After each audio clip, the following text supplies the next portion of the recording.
So much music to talk about, so little time. Kick it!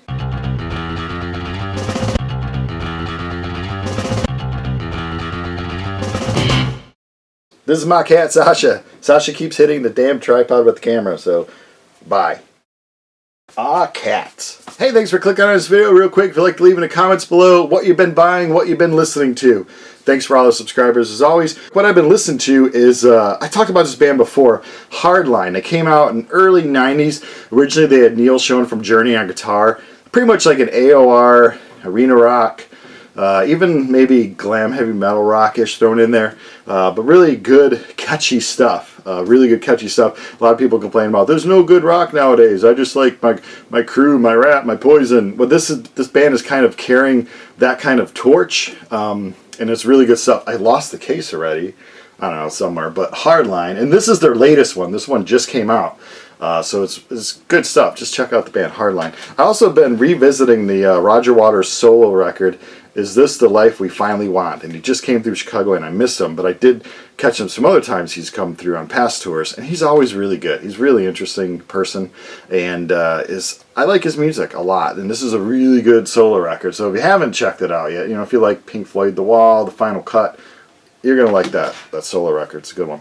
And Supertramp, Greatest Hits. I always forget how great of a band Supertramp was.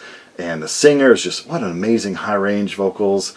You know, Goodbye Stranger, Bloody Well Right, Breakfast in America, Dreamer. It's just so many great songs. And it's a great classic rock band.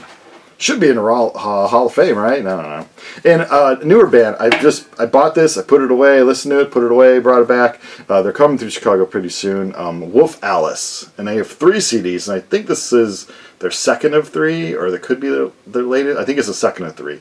And it is, I like Wolf Alice a lot. They're from the UK. They're like kind of shoegazer rock stuff. Alright, so some stuff I am unfortunately selling, you know, throw stuff on eBay every once in a while because my collection is at the point where if I want to consume more, I have to get rid of a little bit because I have no room. So I've been going through a lot of my soundtracks. For a while I collected movie soundtrack on vinyl for, I don't know why, because I've never really listened to them, but so I'm kind of weeding out my soundtrack collection, and I put some up on eBay along with other records. And just for the heck of it, let's play the little Foursquare. Do I have enough room in the screen? Yeah, Foursquare. So let's see what you could guess what sold for the most. Well, this isn't a record, but the Nashville Pussy CD.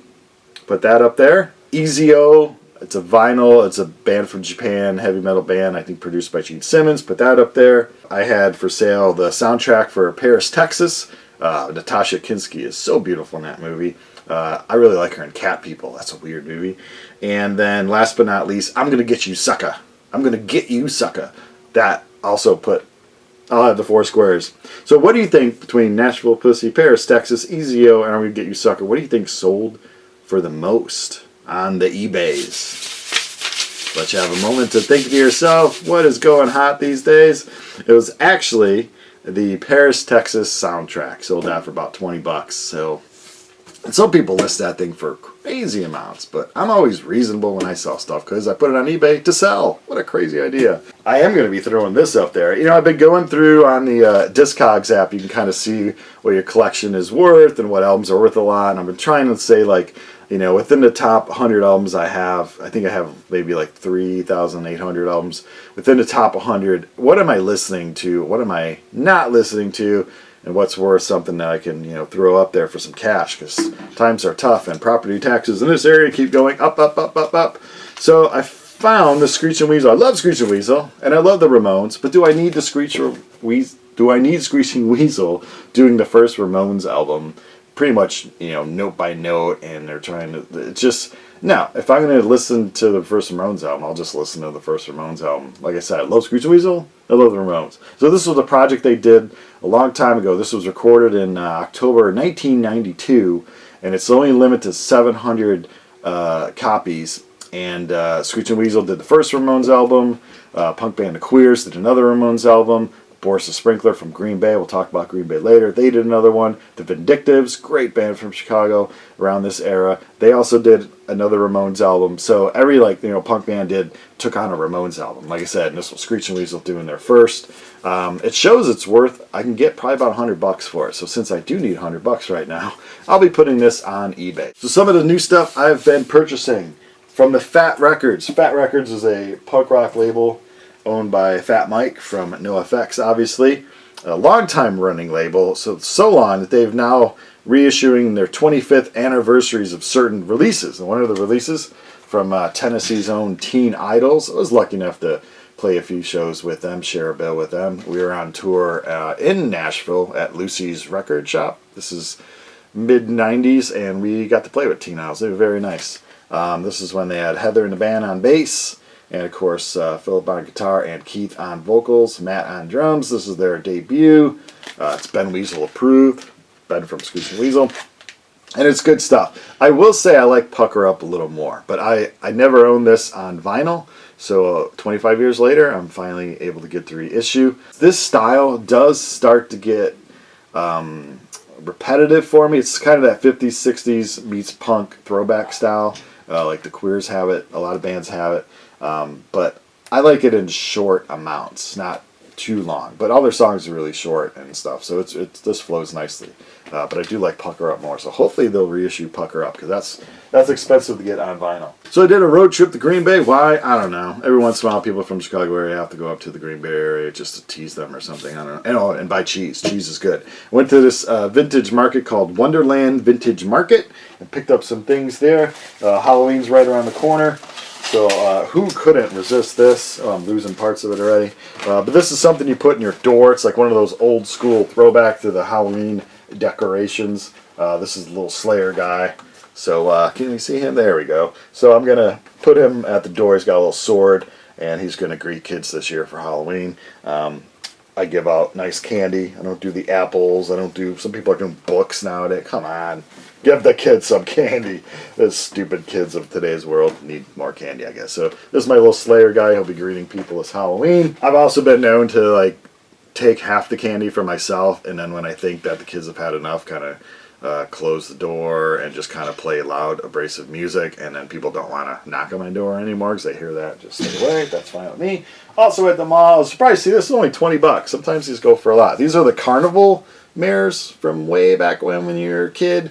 You lived in the 70s and 80s, maybe 90s too. They did this a little bit. But you would play a game, a rigged game. Every once in a while, on a fluke, you'd actually win the game at the carnival by the person who runs the game, who probably barely passed like 8th grade. So sometimes you can fool them people. And you get to choose. You get like a Led Zeppelin mare, Styx mare, Kansas. And then when they got into the more progressive heavy metal bands, you can get AC/DC or like Ozzy or Def Leppard. I even have one from Wasp, so I was happy to add that to put it somewhere around here, but it's kind of cool. Green Bay had a long-running record store, but I believe it closed, and the name escapes me. But I looked up other record stores to go to, because whenever I travel, I like to Google record stores and try to figure out one or two that's cool, and try to stay as long until my wife tells me, get the hell out of the record store. So I went to Rock and Roll Land, and that was a pretty cool store, really cool store. They had a lot of new releases, like new re-release, like new stock. I mean, so usually when I go to a record store, I prefer to have lots of used stuff. It's cheaper. Well, it used to be cheaper. Now vinyl prices are insane, but I like a lot more used stuff than new stuff. But it was cool. He had a lot of just rows and rows of new stuff and lots of copies per release. So if you're in the Green Bay area, man, Rock and Roll Land is awesome. This is what I picked up there. And his prices were good. Like, I know everyone's going to take their phone into the shops now and look, eBay prices, Amazon prices, Discogs prices, so it's I don't mind paying $1 or $2 more at a shop because I want to support shops, indie shops. But he was right on price with the cheapest price you would find, so it was pretty good. Ministry Tracks Rarities, got this for $29, limited edition pink vinyl. Because when I listen to Ministry, I want it in pink. This is all stuff from like 82 and 83, very early versions of Ministry songs. Also Revolting Cocks, 1,000 Homo DJs. They're just like either live stuff or tapes that they were trying to figure out how the song should go. So just a bunch of early stuff. I like all that Wax Track stuff. Ministry, Revco, Palehead. I love it all. Also, speaking, that's kind of Chicago-ish area stuff. Enough's Enough. I've talked about them millions of times on this channel. Great pop rock, kind of get thrown in with the hair band, glam band, heavy metal stuff. This is the reissue of one of their records. They have tons of records. I don't know, like 15 or so. And this is number 7, oddly enough, called 7. And this is really good. It has the song Wheels on it. So if you want to check out what kind of music these guys are putting out around this time, because they're still going on, but Chip's singing for them, not their original lead singer anymore. But check out Wheels. Google Wheels, Enough's Enough, and you'll be surprised. That's damn good stuff. This is the name that I've heard, and I just wanted to check out what she's doing. I heard she's a crazy punk rocker, like kind of a female Iggy Pop out there in the current scene. I'm trying to stay cool with the kids today, what kids are listening to. And in the punk rock scene, again, she's kind of got the throwback sound like the Teen Idols kind of do, where it's that 50s, 60s mixed with, punk rock. Ramones did that well too, obviously. And her name is Susie Moon, and this is the Animal EP. It's got Sonic Attraction, Animal, and Gold Record Autograph. Again, since this style kind of, I don't need lots of it, so this is 3 songs, perfect style. She's got really good vocals. I'd love to see her live. I heard she's crazy on stage, which is good. Punk rock should be abrasive and crazy, so this is good stuff. This is Susie Moon, Animal. And that's actually all I picked up at Rock and Roll Land. I thought I got more, but I guess I didn't. And last but not least, I was actually going to a vegan Mexican food place. There's tons of Mexican food places around here. Actually, there's tons of Mexican food places everywhere. I love tacos. I love burritos. I'm a happy boy. And this place was a vegan Mexican place. And going out, I looked across the street on Archer here near Midway Airport. And there's a record store. I'm like, what? So I was with my wife. We actually had a day off together. And I didn't even really have to say anything. I just kind of looked at the sign that said records, and then kind of looked at her, and kind of looked at the records.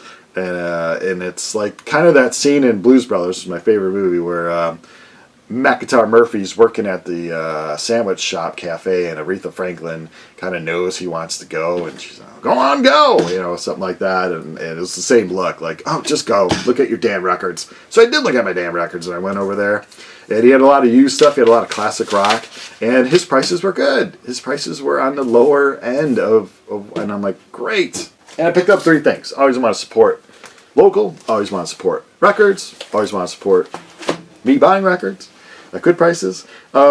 This is disco. I like some disco. Call me weird. I'll turn in my punk rock points, but I like some disco. And if you're going to listen to disco, then Miss Donna Summer is what you do.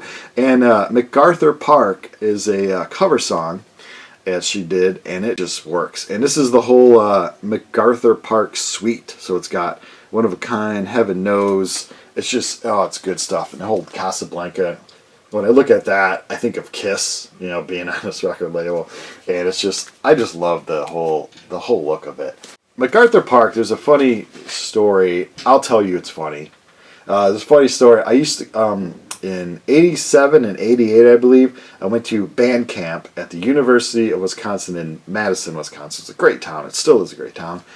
And I took a class there because at one point I was either going to be a professional musician or a sound engineer. I was going to work in the music industry no matter what. And here I am, not working in the music industry. And a class was something like sound appreciation or music appreciation. There's a guy there who was like one of the engineers when they originally recorded MacArthur Park. And he would always tell the story about how the singer was kind of upset with himself after he did a few takes because he was just getting too emotional, and they're like, no, that's good, you gotta be emotional, and I don't know if the guy was bullshitting us or not, but he would always tell that story, and it was fun to hear the first time, but he was throwing that story out like every other class. Hey, did I ever tell you about and it's like, okay, you did tell us, you told us just the other day, and you told us last year, and you told us, but so that song always brings a smile because I remember the stupid stuff I did at band camp. When you're a drummer at band camp, you have to be obnoxious because you're a drummer, and you have to hold, because you're there with flautists, you're there with French horn players, trumpet and trombone players are usually a little wacky too, but like violin people, you're there with the whole orchestra, symphony, yada yada.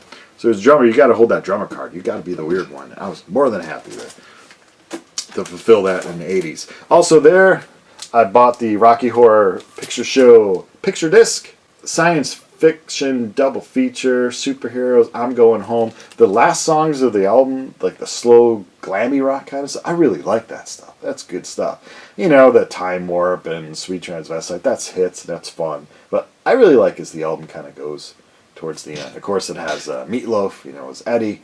I have the soundtrack, but I don't have the picture disc. So I might keep the picture disc now, obviously, since I bought it. And I'll probably just sell the soundtracks. I don't need two versions of it. And I kind of like how the picture disc looked, with the great Tim Curry on there.